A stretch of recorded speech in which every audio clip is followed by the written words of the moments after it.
Tapos ngayon, magsasarado naman tayo ng compressor. Yung aking forklift. Bumigay na yung aking forklift. Tumatakas na yung langis. Tumatakas na yung dugo niya. Ayan. Sumusuka na siya ng tubig. Ayan. Sumuka na siya ng tubig. Wala na. Sira na yung aking forklift. Siguro last na huling biyahe na yan. Kailangan niya ma-repair. Ngayon, magpapatay tayo ng compressor. Kasi yung aking compressor, umaandar pa. Wala ng tao. Hindi ko napatay agad dahil ayan siya. Magpapatay tayo ng compressor. So, ayan.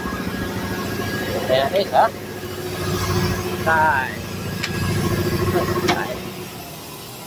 Ayan. Kasi hindi ko pa nalinisan. Ayan. Ayan guys, bye bye.